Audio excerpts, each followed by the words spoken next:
शिवसेना राष्ट्रीय महाअधिवेशनासाठी कोल्हापुरात दाखल होणाऱ्या तमाम शिवसैनिकांचे करवीर नगरीत सहर्ष स्वागत। तसेच मुख्यमंत्री नामदार एकनाथ शिंदे यांच्या 17 तारखेच्या जाहीर सभेत उपस्थित राहणाऱ्या शिवसेनेच्या समस्त पदाधिकारी, मंत्री, आमदार, खासदार यांचे करवीर नगरीत सहर्ष स्वागत। स्वागतोत्सुक माननीय श्री राजेश क्षीरसागर, राज्य नियोजन मंडळ कार्यकारी अध्यक्ष, कॅबिनेट मंत्री दर्जा, चलो गांधी मैदान, दिनांक 17 फेब्रुवारी दुपारी 4 वाजता। अजून मी सांगतो आपल्याला, अजून अधिवेशनाचं एक सत्रही बाकी आहे, चालू आहे। मी मगाशी काय म्हटलं, काही ठराव येण्याची शक्यता आहे आणि तरीसुद्धा समारोपापूर्वी किंवा समारोपाचं भाषण जे या सगळ्या महाअधिवेशनाचा सारांश असणार आहे तो माननीय मुख्यमंत्र्यांचं भाषण असणार आहे आणि दुष्काळाच्या उपाययोजना, शेतकऱ्यांचे प्रश्न या बाबतीत माननीय मुख्यमंत्री, मुख्य नेते हे त्यांच्या भाषणामध्ये त्या सगळ्या गोष्टींवरती चर्चा करतील, त्या सगळ्या गोष्टींचा उहापोह करतील। शेतकऱ्याला वाऱ्यावर सोडणारी ही शिवसेना नाही। आपल्या माहितीकरता सांगतो, पाठीमागच्या सरकारनं जेवढी मदत दिली नाही त्याच्यापेक्षा जादा मदत या 1.5-2 वर्षात शेतकऱ्यासाठी महायुतीच्या सरकारनं दिलेले आहे। कंपॅरेटिव्ह आकडेवारीसह केव्हाही त्या बाबतीतली ओपन डिबेट करण्याची राज्य सरकारचं मंत्री म्हणून माझी तयारी आहे। आज ती आकडेवारी जरी माझ्याकडे नसली तरी केव्हाही आपण सांगा, त्यांच्यापेक्षा, त्यांच्या सरकारपेक्षा जादाच मदत आणि जादा शेतकऱ्यांना मदत ही महायुतीच्या सरकारने दिलेली आहे। हे सरकार शेतकऱ्याच्या पाठीशी उभं आहे, शेतकऱ्याला वाऱ्यावर सोडलं जाणार नाही। राहिला प्रश्न दुष्काळाचा, याच्या पाठीमागच्याच कॅबिनेटमध्ये माननीय मुख्यमंत्री महोदयांनी सगळ्या पालकमंत्र्यांना आदेश दिलेले आहेत की जिल्हा नियोजनमधला ठराविक निधी टंचाईचं पिण्याचं पाणी द्यायसाठी आणि इतर ज्या काही तात्पुरत्या नळ योजना करायच्या आहेत, टँकर पाणी पुरवठा करायचा आहे, याच्यासाठी ठराविक निधी प्रत्येक पालकमंत्र्यांनी राखून ठेवा आणि तो निधी अपुरा पडत असेल तर तात्काळ शासनाकडे मागणी करा।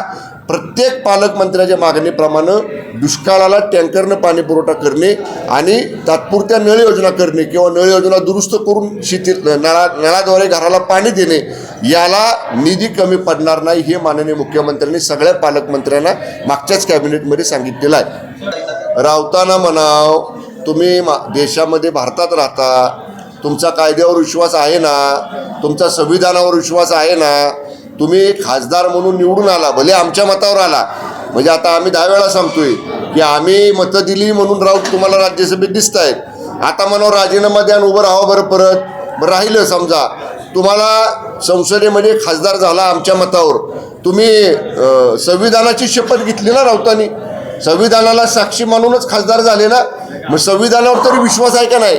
शिवसेना असली का नकली ठरवायचा अधिकार संविधानानं केंद्रीय निवडणूक आयोगाला दिलाय।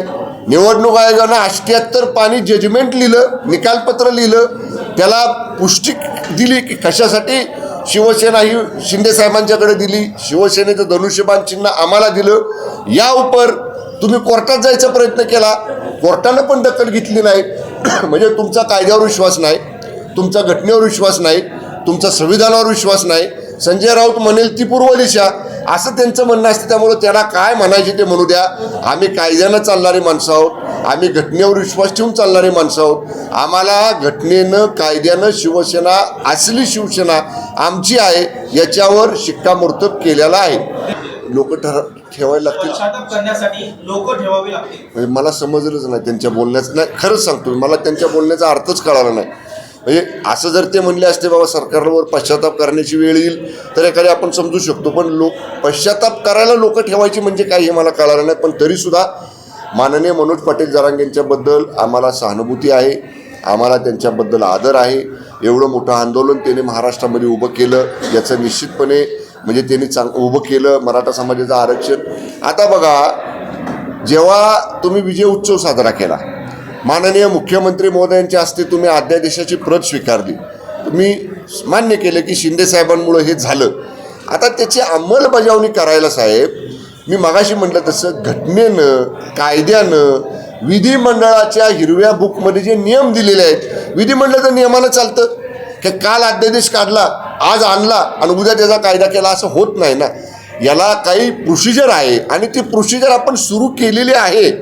बघा, हे जर करायचं नसतं, 26 तारखेला वोट ऑन अकाउंटसाठी आपलं अधिवेशन 1 आठवड्याचं आहे. आम्हाला 26 तारखेच्या अधिवेशनात पण हा विषय घेता आला असताना, पण माननीय मुख्यमंत्र्यांनी 8 दिवस अगोदर 20 तारखेला एक दुसरं अधिवेशन बोलवलं. मंत्रिमंडळाने निर्णय केला, विधानसभा अध्यक्षांच्या मार्फत आपण राज्यपाल महोदयांना विनंती केली आणि आता आम्हाला 20 तारखेच्या अधिवेशनाचं समनसुद्धा आलेलं आहे. वाट बघितली पाहिजे ना.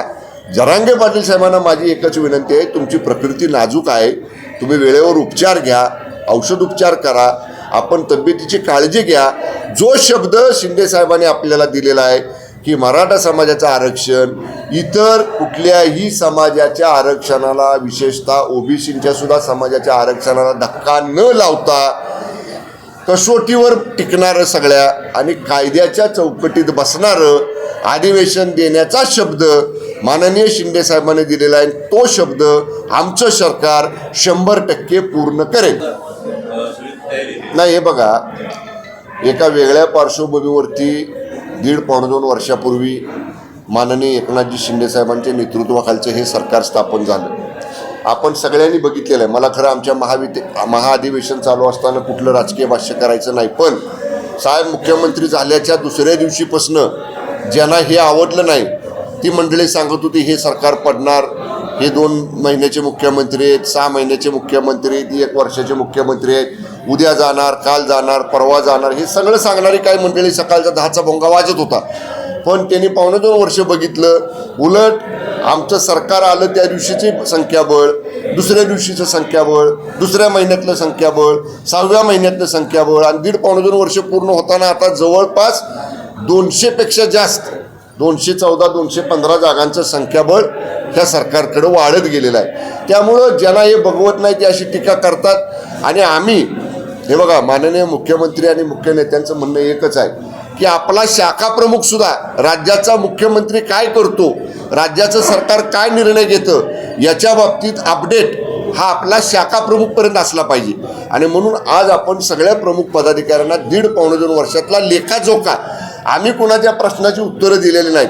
आम्ही शिंदे साहेबांच्या नेतृत्वाखाली जे काम केलं ना ते काम लेखी स्वरूपात बुकलेट म्हणून आम्ही आमच्या शाखा प्रमुखापर्यंतच्या शिवसैनिकापर्यंत देण्यासाठी जे आम्ही आजपर्यंत केलं ते फक्त पुस्तकात उतरवलेलं आहे. आम्हाला कोणाच्या प्रश्नांची उत्तरं देण्याची गरज नाही. ज्यांना टीका करायची असेल, ज्यांना अवहेलना करायची आमची असेल त्यांना करू द्या. आम्हाला पहिल्या दिवशी शिंदे साहेबांनी सांगितले त्यांच्या प्रत्येक टीकेला आपण चांगल्या कामानं उत्तर देऊया. त्यामुळे हे उत्तर, हे चांगल्या कामाची पावती आम्ही पुस्तकातनं दाखवलेली आहे. संजय राऊतांच्या प्रश्नावर आता आम्ही मागंसुद्धा म्हणलेलं, आम्ही त्यांना फारसं गांभीर्याने घेत नाही. बालवाडीला जाणारं पोरगंसुद्धा संजय राऊतांच्या वक्तव्यावर कधी तिकडं बघत नाही. आता त्यांना दुसरं काम नाही बघा काय. आता कसं आहे, हे एवढं महाअधिवेशन त्यांना कधी घेता आलं नाही हो. साहेब मोठे असताना व्हायचं. मोठे साहेब गेल्यानंतर, माननीय वंदनीय बाळासाहेब ठाकरे साहेब गेल्यानंतर सांगावं संजय राऊतांनी एवढं डीप अधिवेशन कधी घेतलं. सामान्य शिवसेनेला का शिवसैनिकाला महाअधिवेशनाच्या व्यासपीठावर जाऊन कधी बोलायला मिळालं संजय राऊतांच्या आणि उद्धव ठाकरे साहेबांच्या काळात. हे शिंदे साहेबांनी केलं. काल शिंदे साहेब काय म्हटले, मी शिवसैनिक आहे, मी कार्यकर्ता म्हणून लोकांच्या समोर बसणार आणि अधिवेशनामध्ये सहभागी होणार. हे सामान्य शिवसैनिकाचं महाअधिवेशन आहे. ज्या राऊतांना त्यांच्या काळात असलं कधी घेता आलं नाही. आणि माननीय पंतप्रधान मोदी साहेबांचं नेतृत्व हे देशानं स्वीकारले. आज पहिल्या 5मध्ये आपली अर्थव्यवस्था आणण्याचं काम मोदी साहेबांनी केलं. कितीतरी योजना अशा आहेत की ज्याच्यामुळं देश आज या ठिकाणी पुढं चालला आहे. ज्वलंत हिंदुत्व, राम मंदिर, 370 कलम हटवणे, ह्या 3 तलाक, हे जे महत्त्वाचे निर्णय माननीय मोदी साहेबांच्या काळात झाले. त्यामुळं जागतिक मान्यता प्राप्त असणारं मोदी साहेबांचं नेतृत्व आहे. जे चांगलं आहे त्याला चांगलं म्हटलंच पाहिजे. चांगलं असणाऱ्याला सुद्धा वाईट म्हणायचं ही संजय राऊताची सवय असू शकते. संजय राऊतांना त्यांचा लकलाभ होऊ द्या. आम्ही निश्चितपणे जे ज्वलंत हिंदुत्वाचे विचार वंदनीय बाळासाहेब ठाकरे साहेबांचे घेऊन पुढे चाललेले आहेत त्यांचा उदो आणि त्यांच्या पाठीमागं आम्ही उभं राहणारच आहे. महाअधिवेशनामध्ये जागा वाटप होत नसतं.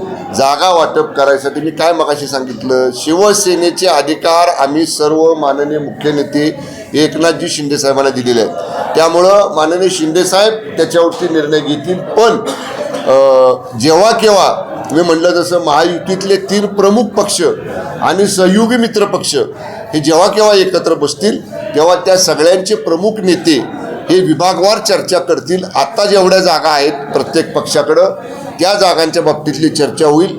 ज्या जागा आत्ता महायुतीकडं नाहीत परंतु महाविकास आघाडीकडे आहेत त्या जागा कुठली जागा कुणी लढवायची याच्यावर विभागवार चर्चा हे तिन्ही पक्षाचे प्रमुख नेते आपापल्या नेत्यांच्या बरोबर करतील.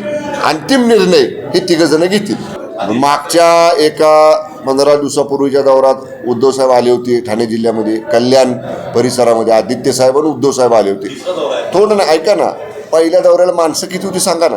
मी पालकमंत्री आहे, माझ्याकडे तिथली सगळी आकडेवारी आहे. मी सांगतो 170 माणसं एका ठिकाणी होती, काहीतरी 300-350 माणसं एका ठिकाणी होती आणि अगदी दुसरी एक ठिकाणी जरा जास्त माणसं जमा केली 500-550 माणसं. म्हणजे ज्यांनी राज्याचं नेतृत्व केलं ते स्वतःला आता पक्षप्रमुख समजतात, युवराज त्यांचे बरोबर असतात. 200-400-300 माणसं फक्त. मग येऊ दे ना, रोज येऊ दे. त्यांना तेच वाटतंय की रोज आल्यानंतर संख्या वाढेल, त्यांनी जास्त वेळा ठाणे जिल्ह्यात यावं, दिवसेंदिवस संख्या त्यांच्याजवळ येणाऱ्यांची कमी झालेली त्यांना अनुभव मिळेल, त्यांनी जरूर ठाणे जिल्ह्यात यावं. ठाणे जिल्हा हा शिंदेसाहेबांचं नेतृत्व मानणारा जिल्हा आहे. खासदार डॉक्टर श्रीकांत शिंदे साहेबांचं नेतृत्व मानणारा जिल्हा आहे आणि मी त्या जिल्ह्याचा पालकमंत्री म्हणून जबाबदारीने सांगतो, मान्य उद्धव ठाकरे साहेब, मान्य आदित्यजी किंवा आणखीन कुणी मुक्कामी जरी येऊन ठाण्यामध्ये राहिले तरी शिंदे साहेबांच्या नेतृत्वातला बालसुद्धा बाका करू शकणार नाहीत.